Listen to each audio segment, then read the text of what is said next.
it's Miss Ware.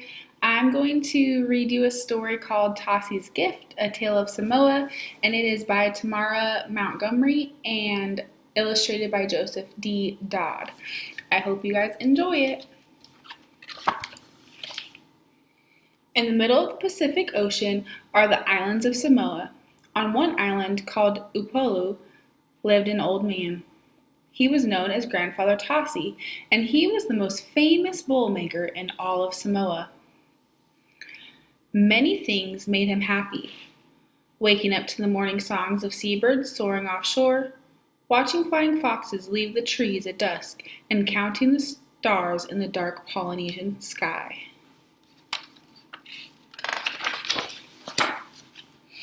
What made Grandfather Tasi happiest were the visits of his granddaughter Tuala. One day, when Tuala came to see him, he said, "Today is an important day. Today we must go to the rainforest to cut the ifolele tree to make a beautiful big bowl for the Matai, the new chief of our village." After packing lunches of fish and coconut, Grandfather Tasi and Tuala left for the rainforest. When they passed through the village, families were preparing for a fia celebration. Pandanus leaves were being dried for weaving fine mats, mulberry tree bark was being pounded for siapu cloth, coconuts were being husked to make drinking cups. Everyone called out, "Talafo!" It was an exciting time.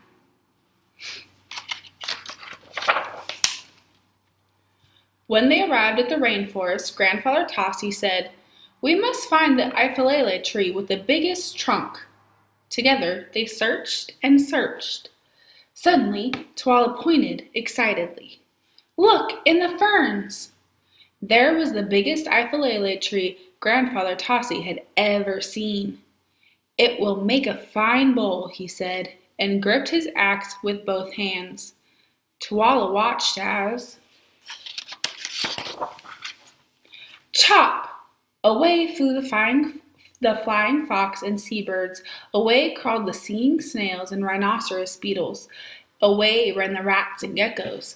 Away scurried the millipedes and centipedes. Crash!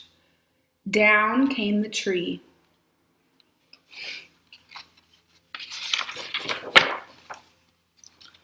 Tuala felt sad the animals were losing their homes in the big tree, but she knew they would find new places to live in other ifolele trees.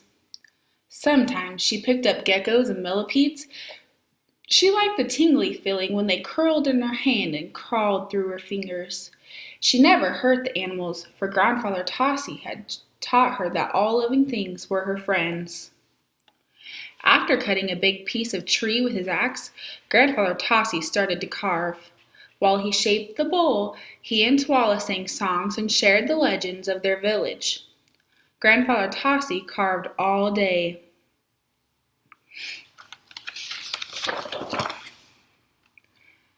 That night, Tuala made a bed of fern leaves. She fell asleep listening to the music of the rainforest, the clicking of the crickets, the chirping of the birds, and the rustling of little beetle feet moving through the leaves. While she slept, Grandfather Tasi carved. When there were more stars in the night sky than he could count, he said, "Now I am finished. I will bury the bowl in the mud so the wood will change color."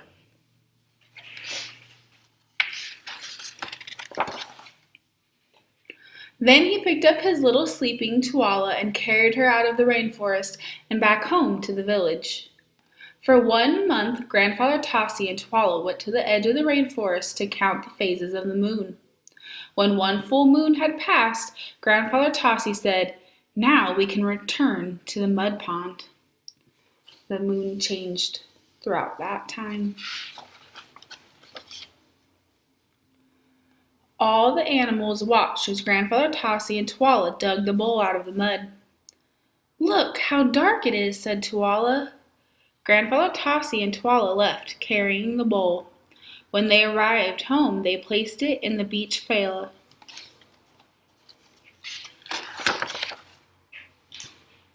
This was the biggest bowl Tasi had ever carved. He studied it carefully from top to bottom, inside and out. The bowl was big and beautiful, but it was also very plain. Tuala saw that Grandfather Tasi was worried. "What is the matter?" she asked. "This bowl must be special," he answered. "It must be a bowl like no other." Tuala watched Grandfather Tasi studying the bowl. "Maybe you will know what to do tomorrow," she said. "Maybe," he replied. Then he covered the bowl with a siapo cloth to protect it from the salt air. That night, as Grandfather Tasi and Tuala slept, animals big and small from land, sea, and sky crept quietly under the cloth. They had never seen a bowl so big. They had never seen Tasi the bowl carver so worried.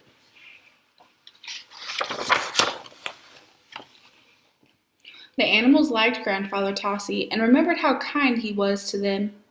When he went fishing, he left his extra fish on the sand for the seabirds.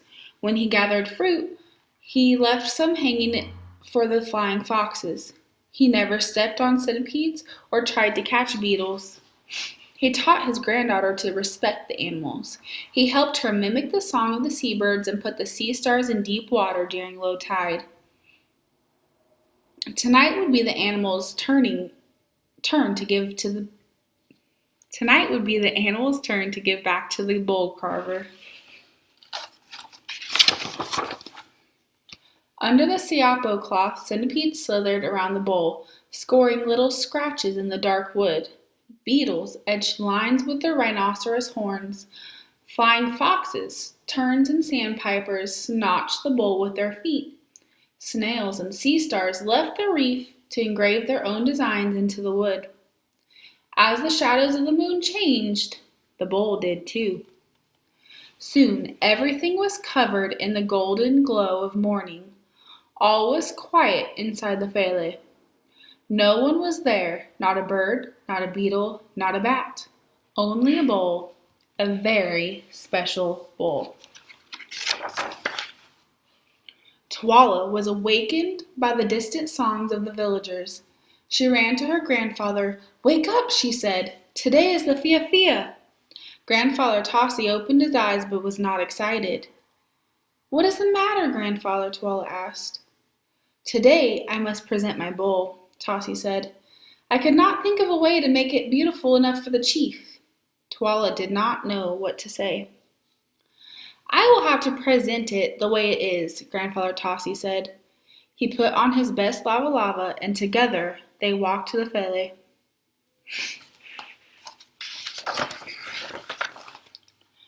When they reached the fele, Grandfather Tasi lifted the siapo cloth. He and Tuala stared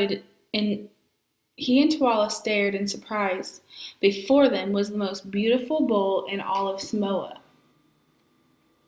Tuala looked closely. Was it her imagination, or did she see carved into the bowl the many feet of the centipede, the trail of the snail, the points of the sea star, and the footprints of the seabirds and flying foxes? Tuala never knew how it happened that night before the fia-fia, but from that day on, Tasi, the great bowl carver, always carved the patterns given to him by his little friends.